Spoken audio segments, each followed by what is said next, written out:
میرا خاوند نشہ وغیرہ بیچتا ہے، میں طلاق، چلو طلاق لے لی، بات ختم ہو گیا، اب مسئلہ کیا پوچھ رہی ہیں؟ زندی بچے جو ہیں ان کے لیے سورۃ الاخلاص 100 دفعہ پڑھ کے دعا کریں۔ میرا دل بہت اداس رہتا ہے، اس کے لیے اللہ کا قرآن کی تلاوت کیا کریں، اور آیت الکرسی ہاتھوں پہ دم کر کے سارے بدن پہ پھیرا کریں۔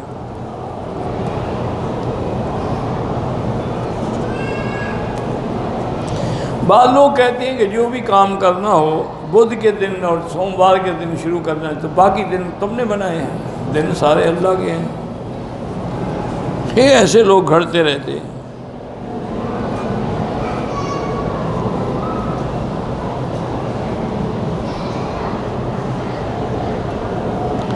ایک مدرسے کا محتمم ہے، وہ ذمہ دار بھی ہے، مدرسے کی مدد بھی کرتا ہے، مدرسے کی چیزیں کھا بھی سکتے ہیں، وہ خود مدد کرتا ہے تو کیوں کھائے گا یار؟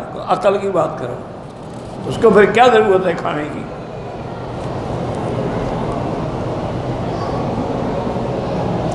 اگر انسان استخارہ کرے، خواب ضروری نہیں ہے، 1 دفعہ کریں، 2 دفعہ، 3 دفعہ، حتیٰ کہ 7 دفعہ تک، پھر جو کام اللہ کو منظور ہے اسی کے راستے بنتے جائیں گے۔ خواب دیکھنا ضروری نہیں ہوتا۔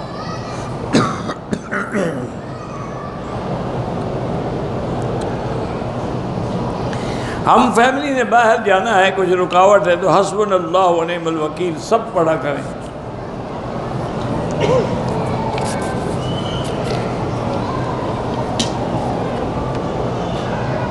طلاق کے بعد بچے کی ذمہ داری ہمیشہ باپ پہ ہے، وہ جب تک چھوٹا ہے ماں کے پاس رہے گا، لیکن خرچہ وغیرہ ہر چیز باپ کی ذمہ داری ہے۔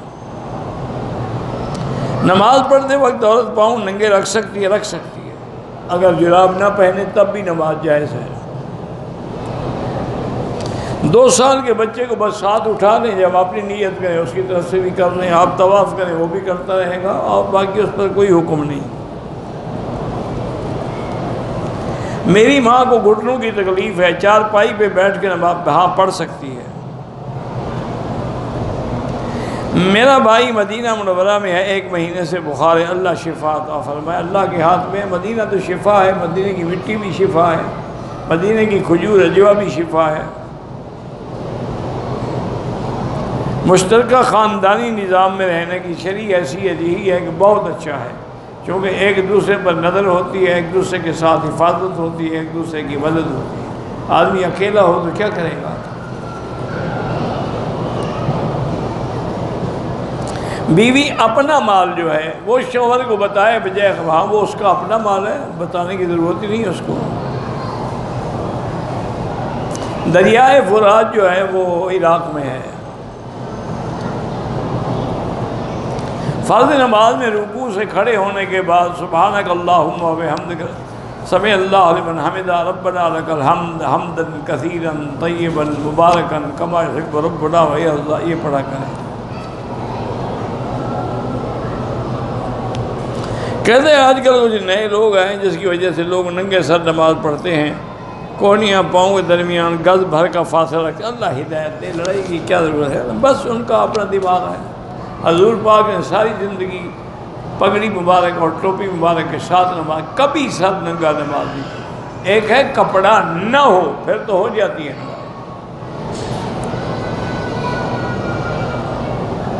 مجھے 2 دن سے خواب آ رہا ہے کہ میری دکان میں چوری ہو گئی، تو پتہ کرو دکان کا۔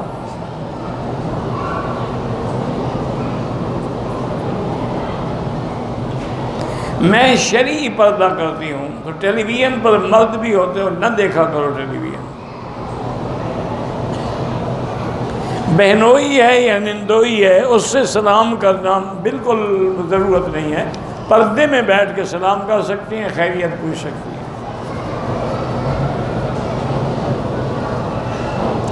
سنوکر کلب اور ویڈیو گیم کا کام بالکل نہ کریں، ناجائز ہے۔ میرا ایک دوست ہے، اس کی بہن کی شادی، اس کے سگے خالو کے چھوٹے بھائی، وہ ٹھیک ہے۔ میں رجب میں عمرہ کر کے پتہ نہیں کہاں چلا گیا، انڈا چلا گیا، انڈیا چلا، اب جب آؤ تمہاری مرضی، جو بھی حج کرو۔ افراد کرو، تمتع کرو، قران کرو۔ اب تو اپنے ملک سے تم دوبارہ واپس آ رہے ہو۔ کوئی مرد ایک بیوی کو بتائے بغیر دوسری بیوی کو حج پہ لے جائے یا ناجائز ہے، بتانا چاہیے، بلکہ قرعہ اندازی کرنی چاہیے، جس کا نام نکلے اس کو لے جائے۔ غیر محرم کے پیسے سے ایک عورت عمرہ حج کر سکتی ہے، اگر اس نے خیرات دی ہے تو کوئی بات نہیں۔ عورتیں احرام کی حالت میں جرابیں اور بند شوز پہن سکتی ہیں۔ جمعہ کی نماز میں پہلے 4 سنتیں مؤکدہ ہیں، بعد میں 6 سنتیں مؤکدہ ہیں۔ جب ہم اپنے اللہ سے بات چیت کرتے ہیں تو شیطان سنتا ہے۔ ہاں جی، شیطان سنتا ہے، کیوں نہیں سنتا؟ اعوذ باللہ پڑھو گے بھاگ جائے گا، نہیں سنے گا۔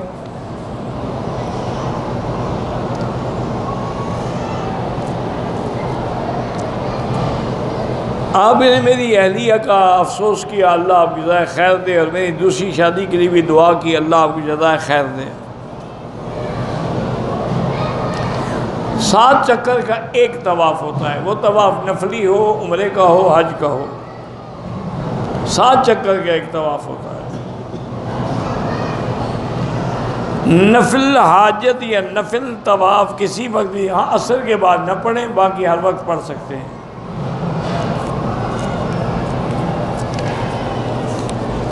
طواف کر سکتے ہیں، نماز نہ پڑھیں۔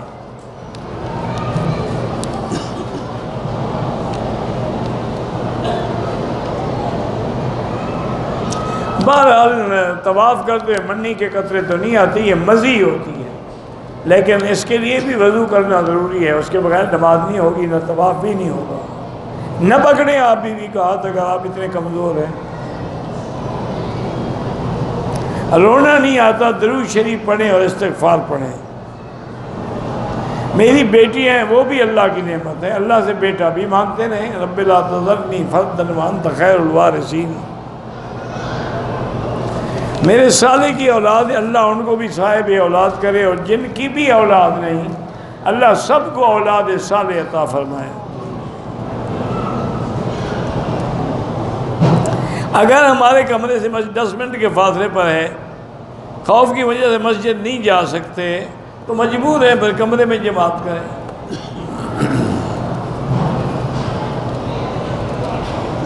طواف مکروہ وقت میں کیا ہے تو 2 رکعت مغرب کے بعد پڑھے۔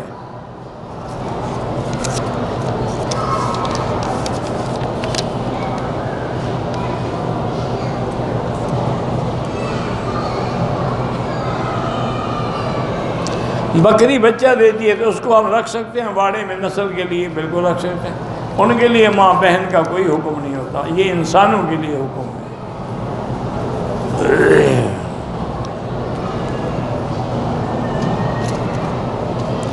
عورتیں اگر جنازہ پڑھیں گی تو وہ بھی وہی دعا پڑھیں، ہاں بالکل جو مرد پڑھتے ہیں، دعا تو ایک ہی ہے۔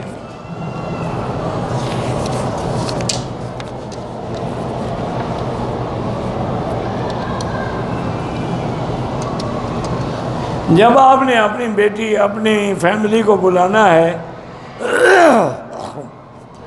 تو جب وہ وہاں سے آئیں تو عمرے کی نیت کر کے پہلے عمرہ کریں، پھر تمہاری خدمت کریں۔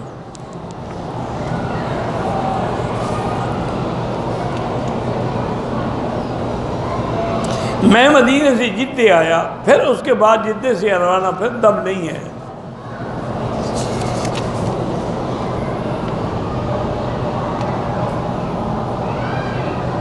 آپ کا حج ہوگا ہی افراد، تینوں طریقے کیا ہے۔ مکے میں رہنے والے جو بھی ہیں وہ حج کریں گے، حج افراد، ان کے لیے حج کی بکری واجب نہیں ہے۔ خوشی سے رکھنا چاہیں تو 100 رکھ لیں۔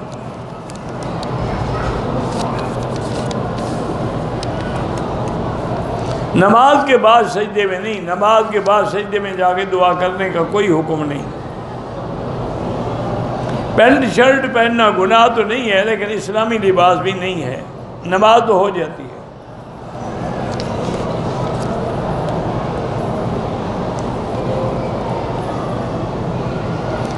ہماری ایک بیوہ خاتون ہے، اس کے والد کو فالج ہوا ہے، والد کو زکوٰۃ دینا ناجائز ہے۔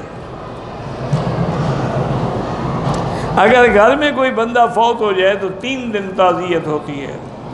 باقی اجتماعی ختم شریف یا جمعرات یہ سب بدعت ہے۔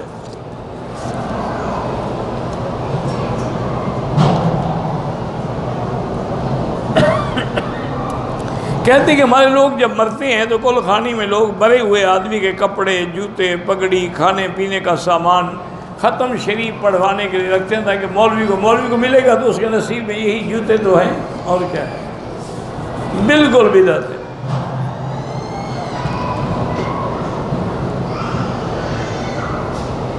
کعبہ شریف پہ کچھ نہ لکھیں۔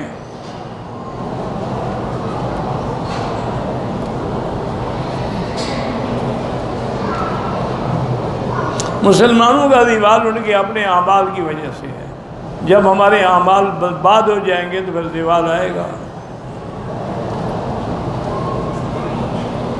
انشاءاللہ اللہ تبارک و تعالیٰ ایک نہ ایک دن قیامت سے پہلے اسلام کو غلبہ دیں گے۔ ہر طواف کے بعد 2 رکعت پڑھنے ہیں۔ عصر کی نماز کے بعد تو نوافل ممنوع ہے، طواف کر سکتے ہیں، نوافل مغرب کے بعد پڑھ لیں۔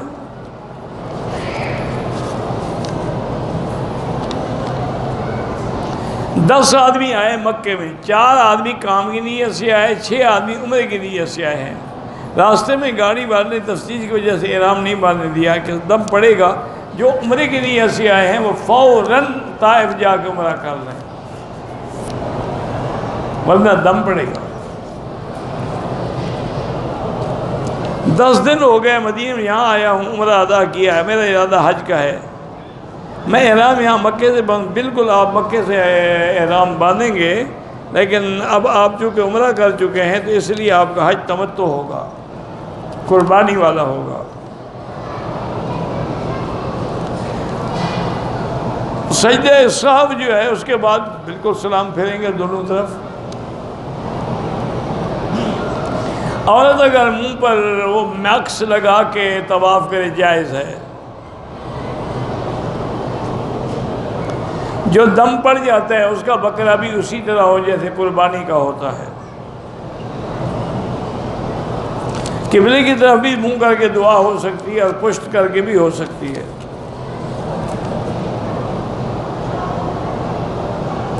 میں نے ایک آدمی کا 30,000 قرضہ دینا ہے، آج عمرہ کر سکتے ہیں، نیت کر لیں کہ ادا کروں گا۔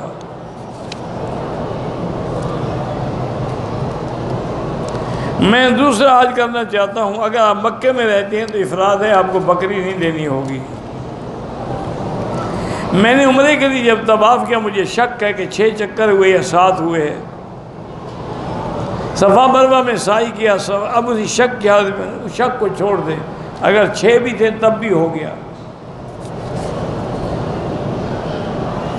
مکے میں نوکری کرتا ہوں، حج کرنا ہے، مدینے میں عید کر کے مکہ 2-3 دن کے بعد آ گیا، عمرہ کیا، مدینے جانا ہے، دوبارہ عمرہ کروں گا، حج تمتع ہوگا، ایک بکری دینی ہوگی۔ استخارہ جس کا کام ہے وہ خود کرے، کسی مولوی سے نہیں، کرائے پہ استخارے نہیں کرائے جاتے۔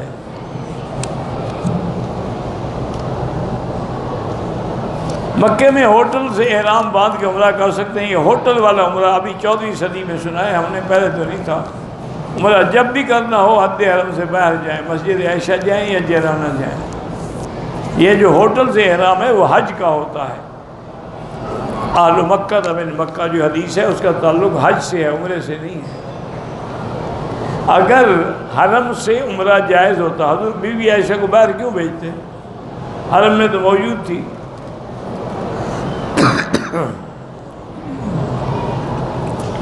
وہ زوال سے پہلے جو جمعہ کے دن اذان ہوتی وہ اعلان ہوتا تھا کہ ہم تیاری کر کے غسل کر کے جلدی حرم آ سکیں۔ ماسک اگر لگائیں تو احرام کے حال میں جائز ہے، چونکہ بیماری سے بچنے کے لیے اجازت ہے، واللہ اعلم۔ اللہم صلی علی سیدنا محمد وبارک وسلم۔ اللہم انی اشہد بانک انت اللہ لا الہ الا انت الاحد الصمد الفرد الذی لم یلد ولم یولد ولم یکن له کفوا احد۔ اللہم انا نسألک باسمائک الحسنی وصفاتک العلی، اللہم اجعل لنا وللمسلمین من کل ہم فرجا ومن کل ضیق مخرجا ومن کل بلاء عافیہ اللهم لا تجعل مصيبتنا في ديننا ولا تجعل الدنيا أكبر همنا ولا مبلغ علمنا ولا إلى النار مصيرنا واجعل الجنة هي دارنا وقرارنا. اللهم لا تسلط علينا بذنوبنا من لا يخافك فينا ولا يرحمنا. اللهم انصر الإسلام والمسلمين. اللهم انصر الإسلام والمسلمين واحم حوزة الدين. اللهم اذل الشرك والمشركين. اللهم انصر المجاهدين الذين يجاهدون في سبيلك لإعلاء كلمتك. اللهم إنك عفو كريم عظيم تحب العفو فاعف عنا. اللهم لا تجعلنا من القانتين ولا تردنا عن بابك خائبين. اللهم احفظ سائر بلاد المسلمين وهذا البلد الأمين فاجعل آمنا مطمئنا سخاء رخاء إلى يوم الدين. یا اللہ پوری دنیا میں جتنی مساجد ہیں، مدارس ہیں، مراکز ہیں، دین کے ادارے ہیں، تبلیغ کے ادارے ہیں، سب کی حفاظت فرما.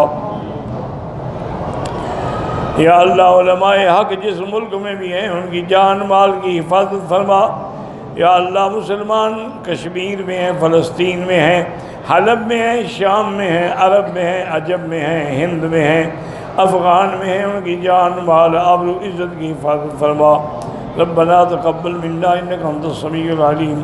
یا اللہ ہماری پریشانیاں دور فرما. یا اللہ ہماری پریشانیاں دور فرما. یا فارج الہم، یا غاشف الغم، یا مجیب دعوت المضطرین، یا رحمان الدنیا والآخرہ رحمہما فرحمنا برحمت تغنینا بها عن رحمت امن سواک. یا اللہ پاکستان کو یہود، ہنود اور قادیانیوں کی سازشوں سے محفوظ فرما، حفاظت فرما. ربنا تقبل منا انک انت السمیع العلیم وتب علینا انک انت التواب الرحیم.